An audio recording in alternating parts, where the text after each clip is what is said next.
मेरा नाम आकांक्षा गुप्ता है और मैंने यूपीपीसीएस 2022 में 4th रैंक मेरी आई है। मुझे डिप्टी कलेक्टर अलॉट हुआ है और ये मेरा 5th अटेम्प्ट था। जो मेरी स्ट्रैटेजी थी वो मेरी थी कि मैं ऑनलाइन प्रिपरेशन करूं। मैंने देहरादून में रह करके ही प्रिपरेशन किया है यूपीपीसीएस का। मैंने कोई क्लासरूम कोचिंग कोर्स ज्वाइन नहीं किया, हाँ, लेकिन मैंने हर स्टेज के ऊपर प्रीलिम्स, मेंस और interview different different coaching institutes के मटेरियल्स जरूर यूटिलाइज करे हैं। और यूट्यूब का भी बहुत ज़्यादा मैंने यूज़ किया है। इनफैक्ट मैंने ट्विटर का भी यूज़ किया है। जो आईएएस आईपीएस जो सिलेक्टेड हैं उनकी प्रोफाइल्स पे अगर हम देखेंगे तो बहुत सारे अच्छे एग्जांपल्स मिलते हैं हमें, जो वो अपने डिस्ट्रिक्ट्स में करते हैं। उसे हम एथिक्स पेपर के लिए यूज़ कर सकते हैं, तो वो भी एक तरीका है यूज़ करने का। प्रीलिम्स के लिए 1 सब्जेक्ट एट अ टाइम हम स्टार्ट करें तो हमारा सिलेबस जो है हमें कम बड़ा लगेगा। पॉलिटी के लिए लक्ष्मीकांत, हिस्ट्री के लिए स्पेक्ट्रम, ज्योग्राफी के लिए एनसीईआरटीज, इकोनॉमिक्स के लिए तो एनसीईआरटी ही है, और करंट जितना भी है मृणाल के लेक्चर्स यूट्यूब पे अवेलेबल हैं, वो देखे थे मैंने। और करंट अफेयर्स के लिए मैंने विजन आईएएस की मंथली, इसके अलावा दृष्टि के यूपी स्पेसिफिक करंट अफेयर्स देखे थे, plus study for civil services के प्रीवियस ईयर क्वेश्चन पेपर्स मैंने देखे थे, जो बहुत जरूरी हैं। 10-15 क्वेश्चन हर साल रिपीट हो जाते हैं। और प्रीलिम्स के लिए मॉक टेस्ट देना भी बहुत ज्यादा जरूरी है।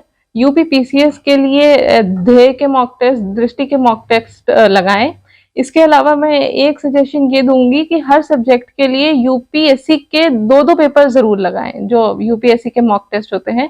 उससे अब यूपीपीसीएस में 5-7-10 क्वेश्चन तो ऐसे आते ही हैं जो एनालिसिस बेस्ड होते हैं, तो उससे जो एनालिसिस वाली जो क्वेश्चंस हैं 10 यूपीपीसीएस के, अगर हम यूपीएससी के मॉक्स लगाते हैं तो वो हमारे ठीक हो जाते हैं।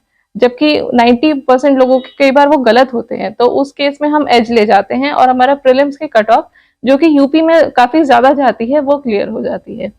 एलिमिनेशन टेक्निक का ऐसे है कि जितनी वाइड रीडिंग हो सके उतना करें।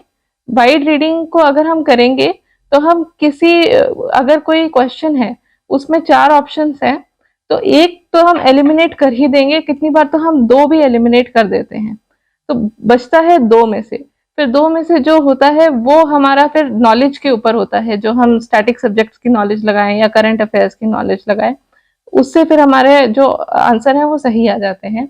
इसके अलावा 150 में से 135 तक तो क्वेश्चंस अटेम्प्ट करें ही यूपीपीसीएस में। इससे कम पे तो चांसेस नहीं बनते हैं, मेरे तो नहीं बने थे, 3 बार मैंने पहले प्रयास किया था। और इसमें भी 3 स्ट्रेटजीज में पेपर अटेम्प्ट करें। पहले जो आते हैं वो करें फटाफट, दूसरे में जिसमें 2 में कंफ्यूजन है वो वाला करें, और तीसरे में जिसमें 3 ऑप्शंस हैं कि आप एक ही एलिमिनेट कर पा रहे हैं वो करें। इतना करने के बाद भी 90 क्वेश्चंस ही हो पाएंगे मैक्सिमम स्टूडेंट्स के। इसके अलावा जो हमें 35 क्वेश्चन और करने हैं वो प्योर गेस वर्क होता है, लेकिन लॉजिकल गेस वर्क होता है। Logical guess work in the sense हमने कहीं पढ़ा हो, कहीं सुना हो, उसको देख करके हम उसको अटेम्प्ट करते हैं या अपने प्रीवियस एक्सपीरियंस से, और वो एक्सपीरियंस तभी आएगा जब हम 50, 60, 70 मॉक टेस्ट लगाएंगे, वो भी डिफरेंट डिफरेंट इंस्टीट्यूट्स के, ताकि कोई एक पैटर्न ना सेट हो हमारे दिमाग के अंदर। इसके अलावा हम प्रीलिम्स में साइंस में कई बार मात खा जाते हैं, तो साइंस के लिए हम अरिहंत की बुक देख सकते हैं। नैनो बुक अरिहंत की आती है, या एनसीईआरटीज अगर हमारे पास टाइम है तो हम वो पढ़ें, उससे साइंस के क्वेश्चंस ठीक हो जाएंगे। और अगर वो भी नहीं है तो यूट्यूब पे बहुत ज्यादा अवेलेबल हैं कुछ वीडियो साइंस के लिए, वो 3-4 घंटे में एक एक सब्जेक्ट का इंपॉर्टेंट पार्ट करा रही हैं। इससे क्या होगा कि जो साइंस के अगर हम 100% क्वेश्चन अटेम्प्ट नहीं भी कर पाते हैं तो 40-50% अटेम्प्ट कर लेते हैं, उससे हमारा काम हो जाता है। इसके बाद आता है मेंस का प्रिपरेशन।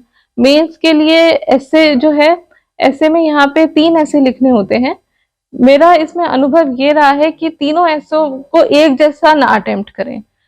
जब भी हम चॉइस ले रहे हैं ऐसे की, तो एक ऐसे हम कोशिश करें कि फैक्चुअल पे जाएं, एक ऐसे हम कोशिश करें कि थियोरेटिकल पे जाएं, और एक ऐसे हम कोशिश करें कि कंटेम्प्रेरी पे जाएं।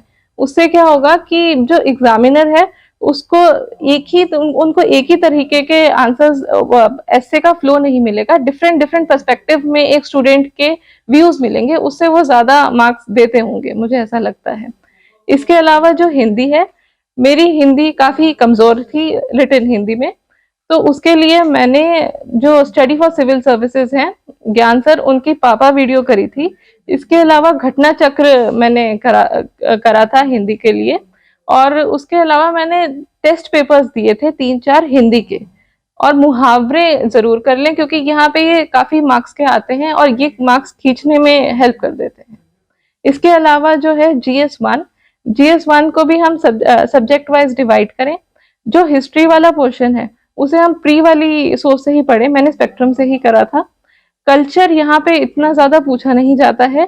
घटना चक्र की जो मेंस की बुक्स आ रही हैं GS1 की, उससे हम कल्चर कवर कर सकते हैं। सोसाइटी को हम करंट टॉपिक से कवर करें, उसमें हम जो न्यूज़पेपर डेली एडिटोरियल पढ़ते हैं उससे कवर करें, और घटना चक्र से भी हम इसमें एक समराइज्ड व्यू ले सकते हैं। इसके अलावा ज्योग्राफी को जो है हम एनसीईआरटी से कवर कर सकते हैं। वहाँ पे जो 4 एनसीईआरटी है उससे करें। ज्योग्राफी बहुत ही बेसिक लेवल की आती है और बहुत ही स्कोरिंग होती है, तो इसमें आराम से एनसीईआरटी से पढ़ के मार्क्स खींचा जा सकता है। इसके अलावा जो सेकंड पेपर है वो है GS2 का। उसमें उस पेपर को 3 पार्ट्स में डिवाइड करें। पहला तो है पॉलिटी का पार्ट। पॉलिटी में आप थ्योरेटिकल जो बेसिक पॉलिटी है वो तो लक्ष्मीकांत से कवर हो जाएगी। जो गवर्नेंस है, गवर्नेंस के लिए हम सेकेंड ARC की रिपोर्ट्स या उसकी समरीज अवेलेबल होंगी इंटरनेट पे, उसको देख सकते हैं। इसके अलावा इसके लिए जो इंटरनेशनल रिलेशंस है उसके लिए कंटिन्यूटी बनाए रखें। उसमें प्रशांत धवन सर के वर्ल्ड अफेयर्स पे वीडियोस अपलोड होते हैं डेली, वो जरूर देखें रात को, उससे कंटिन्यूटी बनी रहती है। और इंटरनेशनल रिलेशन से एक फायदा ये भी है कि इससे हम एसए में भी हेल्प ले सकते हैं, ज्योग्राफी में भी हेल्प ले सकते हैं, एथिक्स में भी कितनी बार ये हेल्प कर जाता है कंट्रीज का कंडक्ट, और ये इंटरव्यू स्टेज पे तो बहुत ही हेल्प करता है। इंटरव्यू पैनल्स इंटरनेशनल रिलेशंस को लेकर के बहुत ज्यादा क्वेश्चंस पूछते हैं। उसके अलावा जो है हमारा है GS3 में मेरा हमेशा से ही GS3 वीक पॉइंट रहा है, और उसमें उसके लिए UPSC का मैंने मटेरियल फॉलो किया, ताकि यहाँ पे मेरा UPSC जब मैंने दिया था तो GS3 में मेरे 60-62 मार्क्स ही आ रहे थे। तो मैंने वो मटेरियल को थोड़ा सा और आगे बढ़ा के UPPCS में जब मैंने इसको इंकॉर्पोरेट किया तो मेरे यहाँ पे 121 मार्क्स हो गए थे लास्ट ईयर। तो उसमें मृणाल सर के नोट्स जो आते हैं, इकोनॉमिक सर्वे और बजट, वो ले सकते हैं। हिंदू बिजनेस लाइन के समरीज आती हैं यूट्यूब पे, उसको हम पढ़ सकते हैं। इसके अलावा जो टॉपिक एज इट इज दिए हुए हैं सिलेबस के अंदर, उस पे एक एक पन्ने के नोट बना के हम काम कर सकते हैं। और जो करंट इश्यूज हो रहे हैं, जैसे पब्लिक प्राइवेट पार्टनरशिप है, उसको हम इसके साथ लिंक करके बताएं। प्लस जो गवर्नमेंट इनिशिएटिव ले रही है, जो गवर्नमेंट ऑफ इंडिया ले रही है और जो गवर्नमेंट ऑफ यूपी ले रही है, अलग अलग से इसको हम अगर स्पेसिफाई करेंगे आंसर में, तो ये इससे एग्जामिनर के ऊपर बहुत अच्छा इफेक्ट आता है। इसके अलावा प्रीवियस ईयर क्वेश्चन पेपर्स जो हैं वो जरूर पढ़ें, स्पेशली यूपीएससी के पढ़ें फॉर यूपीपीसीएस GS3। इसके अलावा जो GS4 है, ये यूपीएससी और यूपीपीसीएस का एकदम सेम है। इसका तरीका यही है कि हम एक एक टॉपिक को लें, उस पर एक एक पन्ने का नोट्स बनाएं, और नोट्स हम खुद से बनाएं, कोशिश करें। एक एग्जाम्पल हम खुद की लाइफ से डालें, एक एग्जाम्पल हम नेशनल लीडर्स के लाइफ से डालें, और एक तरीका यह है कि ट्विटर पे हम IAS IPS PCS ऑफिसर्स जो हैं उनकी प्रोफाइल को फॉलो करें, और वहां पे वो अपने अपने जिले में जो जो इनिशिएटिव्स दे रहे हैं वो डालते हैं, पोस्ट करते हैं। तो उस केस में हम उनको रिट्वीट कर सकते हैं। रिट्वीट करके हम क्या करेंगे, एक हमारी खुद की प्रोफाइल एक बुक जैसी बन जाएगी। आंसर राइटिंग के लिए मैं आपको सजेस्ट करूंगी, मैंने जो पेपर करने का तरीका यूज किया था, इस बार मैंने पेपर उल्टा अटेम्प्ट किया था।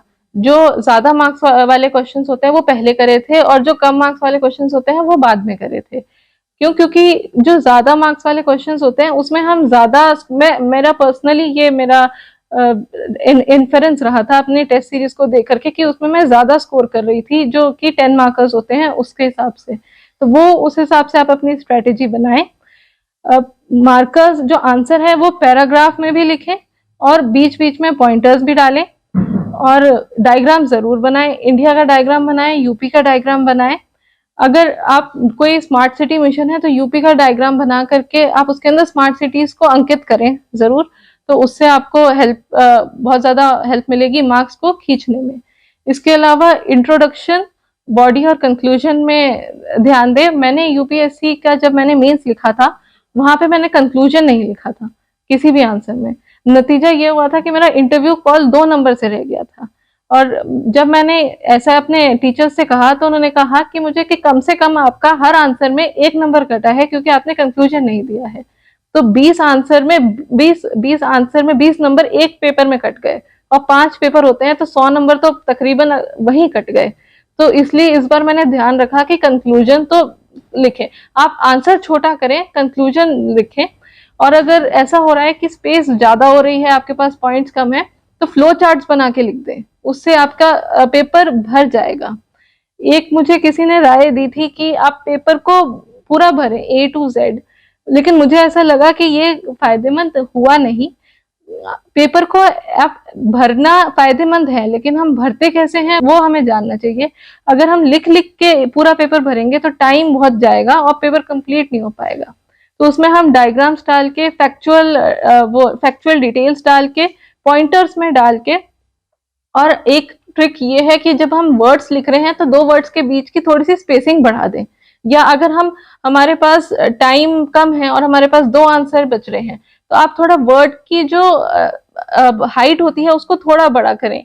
और कोशिश करें कि फ्लो चार्ट, अलग अलग टाइप के फ्लो चार्ट आपको मिल जाएंगे, अलग अलग टाइप के डायग्राम्स मिल जाएंगे। जैसे अगर एथिक्स का एग्जाम पेपर है तो आप उसमें तराजू डाल के बताएं कि ऑनेस्टी ज्यादा अच्छा है या करप्शन ज्यादा अच्छा है, तो आप करप्शन को भारी ना दिखा के हल्का दिखाएं और ऑनेस्टी को ज्यादा दिखाएं। उससे अगर आप ऐसे दिखाएंगे तो एग्जामिनर इम्प्रेस होता है और आपको निश्चित तौर पे फेलो कैंडिडेट से ज्यादा मार्क्स देते हैं। नोट मेकिंग के ऊपर अक्सर स्टूडेंट्स का सवाल रहता है कि हम ऑनलाइन बनाएं या हम ऑफलाइन बनाएं। तो मैंने तो सारे नोट्स ऑफलाइन बनाए थे। ऑनलाइन मैंने ट्राई किया था पर मुझसे बने नहीं। एक बार मैंने बनाए तो मैंने उसको पढ़े नहीं। ये बिल्कुल ही पर्सनल चॉइस है कि हम उसको ऑनलाइन बनाते हैं या हम उसको ऑफलाइन बनाते हैं। मेरे ख्याल से ऑफलाइन बनाना ज्यादा ठीक है। ऑफलाइन A4 साइज शीट्स पे बनाएं ताकि अपडेशन इजीली होता रहे। और A4 साइज शीट्स पे बनाएंगे तो हमारा 1 पेज से ज्यादा अगर नोट जाएगा तो वो हमें पता भी चल जाएगा कि 1 पेज से ज्यादा नोट जा रहा है, एक्स्ट्रा कंटेंट हो रहा है। एग्जाम में तो हमने 1 पेज ही लिखना है या 2 पेज ही लिखना है, तो इससे हेल्प हो जाती है कि हम लिमिटेड पढ़ें। अच्छा, और जो टाइम टेबल है ये रहता है कि हम सुबह पढ़ेंगे 4 बजे उठ के या रात को पढ़ेंगे, तो ऐसा तो कुछ टाइम टेबल मेरा नहीं था। मैं ये कहूंगी जब आपका मन कर रहा है तब पढ़ें। रात को 2 बजे मन कर रहा है तो 2 बजे पढ़ें, सुबह के 4 बजे मन कर रहा है तो सुबह के 4 बजे पढ़ें। जब मन कर रहा है तब पढ़ें और जब नहीं मन कर रहा है तो ना पढ़ें। किसी दिन नहीं मन कर रहा है तो आप करंट अफेयर्स के वीडियो उठा के या डेली न्यूज एनालिसिस के वीडियो उठा करके आप उसको देख सकते हैं। उससे क्या होगा कि कंटिन्यूटी मेंटेन रहेगी, दिमाग का फ्लो नहीं टूटेगा और चीजें आपके दिमाग में एक धागे की तरह पिरोती जाएंगी। उससे जब हम आंसर राइटिंग लिखेंगे ना तो वो उसी सीक्वेंस में आती है जिस सीक्वेंस में वो चीजें घटित हुई होती हैं। एक क्वेश्चन स्टूडेंट्स का ये रहता है कि हम कौन से पेन से लिखें। तो जो पेन आपको हल्का लग रहा है उठा के लिखने में आपके फिंगर्स पे, आप उससे लिखें। क्योंकि अगर पेन भारी होगा तो आप इतना 3-3 घंटे के 2 पेपर 6 घंटे में लिख नहीं पाएंगे। उससे कोई फर्क नहीं पड़ रहा है कि सब V7 से लिख रहे हैं या ट्राइमैक्स से लिख रहे हैं। मैंने जो पेपर दिया था वो मुझे सबसे हल्के पेन 5 रुपए के जो जेल पेन आते हैं ट्रांसपेरेंट बॉडी के साथ, वो लगते थे। तो मैंने उसी के साथ ही पेपर लिखे हैं सारे के सारे।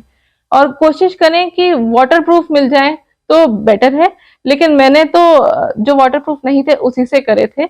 मुझे किसी ने सजेशन दिया था कि वाटरप्रूफ वाले से करें तो बेटर है, तो मैं इसमें दे रही हूँ। और इसके अलावा जो है डूज एंड डोंट्स। डूज तो ये है कि सोर्सेस, हर सब्जेक्ट्स को पहले आप 10-12 सब्जेक्ट्स में डिवाइड करें। उसके बाद आप एक सब्जेक्ट के लिए आप 2 या 3 बुक्स रखें जिसमें आपको कोई भी बुक कवर टू कवर नहीं पढ़नी है एक्सेप्ट फ्यू होली बुक्स जिसको हम कहते हैं, जैसे कि लक्ष्मीकांत, स्पेक्ट्रम, वो तो हमें पढ़नी ही है। इसके अलावा कोई अगर हम रेफरेंस बुक ले रहे हैं, मान लीजिए बिपिन चंद्रा ले रहे हैं, तो हमें उसे कवर टू कवर नहीं पढ़ना है।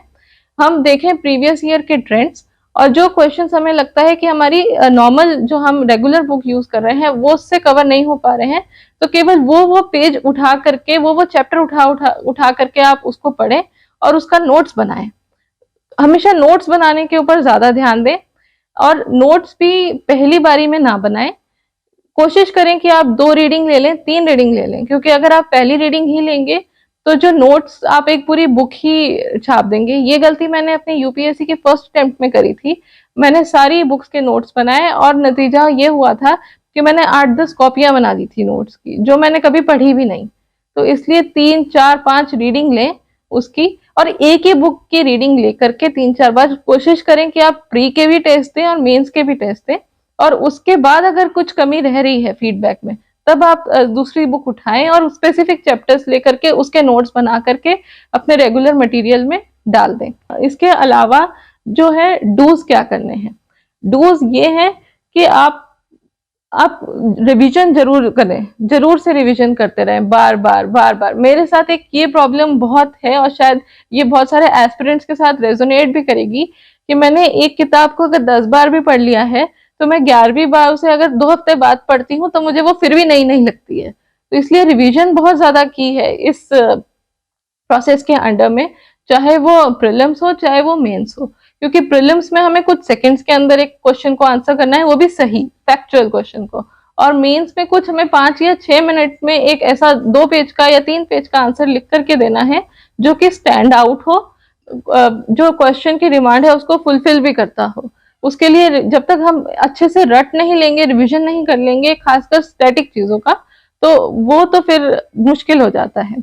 तो तीसरा चीज है हम प्रैक्टिस करें टेस्ट सीरीज की मेंस के लिए।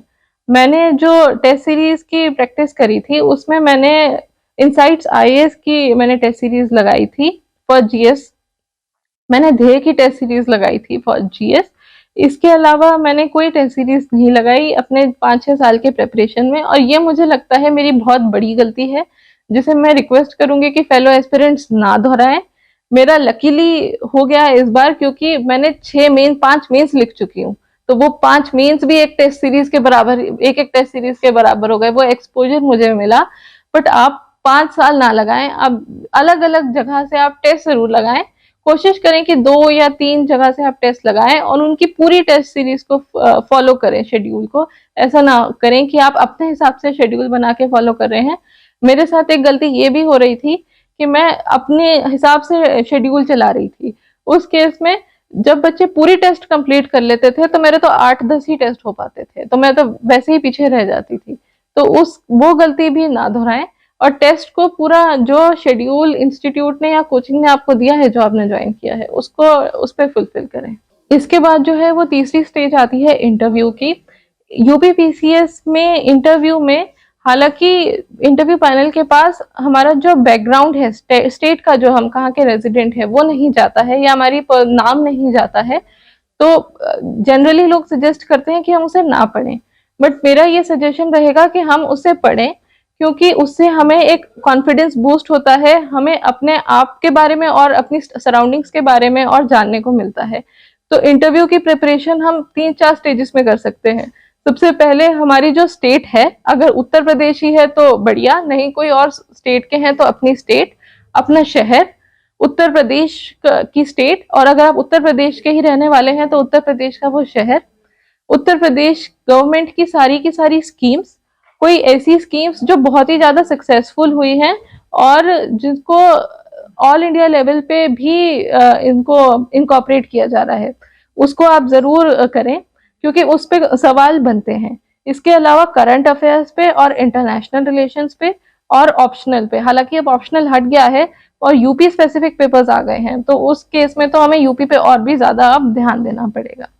सोशल मीडिया एक बहुत बड़ा, ऐसे हम मानते हैं, डिस्ट्रैक्शन रहा है, और ये एस्पिरेंट्स का बहुत डिलेमा भी रहता है कि हमने ये डीकेटी स्टेट पीसीएस, अगर आप केवल स्टेट पीसीएस के वीडियो देखना चाहते हैं तो सब्सक्राइब करिए डीकेटी स्टेट पीसीएस। यहाँ आपको राज्यों की लोक सेवा आयोग से जुड़ी परीक्षाओं के टॉपर्स के वीडियो अरेंज फॉर्मेट में मिल जाएंगे और लिंक डिस्क्रिप्शन बॉक्स में भी मिल जाएगा। सोशल मीडिया पे रहें या ना रहें, मैं आपको कहना चाहूंगी कि मैं फेसबुक, ट्विटर, यूट्यूब, इंस्टाग्राम और व्हाट्सएप तीनों चारों सब उस पे थी, और मैं हर एक से कुछ ना कुछ काम का निकाल ही लेती थी। हम यूट्यूब से तो वीडियोस देख सकते हैं, बहुत सारे इंस्टीट्यूट्स जो डालते हैं, कोचिंग इंस्टीट्यूट्स, वो जो टेलीग्राम है उस पे हमें कई बार ऐसा मटेरियल मिल जाता है जो हमारे अपने शहरों तक एक्सेसिबल नहीं है, तो हम वो वहां से पढ़ सकते हैं। ट्विटर में हमें सक्सेस स्टोरीज देखने को मिल सकती हैं, तो हम उसको वो वहां से ले सकते हैं। और कितनी बार अगर हम फेसबुक पे देखें तो बहुत सारे जो न्यूज चैनल्स हैं, इंग्लिश न्यूज चैनल स्पेसिफिकली, और जो इंडियन पॉइंट ऑफ व्यू को वर्ल्ड तक लेके जा रहे हैं, उनके हमें जो न्यूज इंटरव्यूज देखने को मिलते हैं, तो वो हमें बहुत ज्यादा हेल्प करते हैं। इसके अलावा मेरी ये जो जर्नी है ये 6 साल की रही है, तो 6 साल की जर्नी में बहुत सारे हाईज एंड लोज तो आएंगे ही। और मैंने तो 4 बार यूपीएससी का एग्जाम भी दिया है, जिसमें से मेरा 2 बार प्रीलिम्स क्लियर नहीं हुआ, 2 बार मेंस क्लियर नहीं हुआ। मेंस में मेरे 13 मार्क्स एक बार इंटरव्यू कॉल से रह गया था, और एक बार 2 नंबर से रह गया था। और 2 नंबर वाले जब रहा था उसमें तो मुझे इतने उम्मीद थी कि शायद मेरा फाइनल सिलेक्शन ही हो जाएगा, पर मुझे इंटरव्यू कॉल भी नहीं आया। तो वहां पे जो मुझे लो पॉइंट एक बहुत ज्यादा हिट किया था। इसके अलावा मेरा जो यूपी पीसीएस का 2022 का जो प्रीलिम्स एग्जाम था, उसमें मेरा GS1 तो क्लियर हो रहा है, लेकिन मेरा सी सेट क्लियर नहीं हो रहा था। तो सी सेट के लिए मैं ये बात एस्पिरेंट्स को एक चेतावनी से भी देना चाहूंगी कि मैंने बीटेक बैकग्राउंड से होकर के मैंने सोचा कि सी सेट तो आसानी से क्लियर हो जाएगा, तो उसको थोड़ा हम नेग्लेक्ट ना करें, क्योंकि मेरा यूपीएससी सी सेट की वजह से ही रह गया है इस बार, हम उसको साथ साथ में लेके चलें। इसके अलावा जो है मेरा एक बहुत ही ज्यादा लो पॉइंट जो मैंने तब हिट किया जब 2021 में मैं इंटरव्यू देके आई यूपी पीसीएस का, और मुझे उस समय श्योरिटी थी कि मेरा सिलेक्शन हो जाएगा, लेकिन हुआ नहीं। तो जब कैंडिडेट्स इंटरव्यू स्टेज में जब हम कोशिश करते जाते हैं और हम देखते हैं कि हम इंटरव्यू तक पहुंच गए हैं, और वहां से जब हम फेल होते हैं, तो वो वाला जो लो पॉइंट होता है वो शायद सबसे बुरा लो पॉइंट होता है एक एस्पिरेंट की पूरी जर्नी के अंदर। तो हमें वहां से पुल बैक करना है और जीरो से फिर से स्टार्ट करना है। मैंने भी जीरो से स्टार्ट किया, और नतीजा ये है कि मेरी रैंक 4 आ गई। इसके अलावा जरूरी नहीं है कि हम हमेशा ही पढ़ते रहें, हम ब्रेक्स ले सकते हैं। जब मैं थक जाती थी तो मैं वॉक पे चली जाती थी, 1.5 घंटे की वॉक करती थी। मैं अपनी फ्रेंड्स के साथ 1.5 घंटा बात करती थी। तो ऐसा कुछ नहीं है कि हमने पढ़ना ही है, हमने किसी और से बात ही नहीं करनी है। पूरा आप अपना कोशिश करें कि आप आउटसाइड वर्ल्ड के साथ भी कनेक्टेड रहें। उससे एक फायदा ये मिला मुझे कि मेरे जो फ्रेंड्स थी वो क्योंकि इंजीनियरिंग बैकग्राउंड की ही हैं और वो जॉब कर रही हैं, तो जब इंटरव्यू में उन्होंने मुझसे कंप्यूटर साइंस रिलेटेड क्वेश्चंस पूछे कुछ, तो मैं उस समय उनको वो आंसर दे पाई थी, क्योंकि मैं अपनी फ्रेंड्स के साथ कांटेक्ट में थी। बस मेरी यही जर्नी रही है। उम्मीद करती हूँ मेरी जर्नी से आपको कुछ सीखने को मिलेगा, और आशा करती हूँ कि मेरा जो इंटरव्यू आप सुन रहे हैं उससे अगर आपको थोड़ा भी फायदा हो तो शायद मेरा ये इंटरव्यू देना सफल रहा। Thank you, Daily Knowledge Track, for giving me this opportunity to give you an interview, and thank you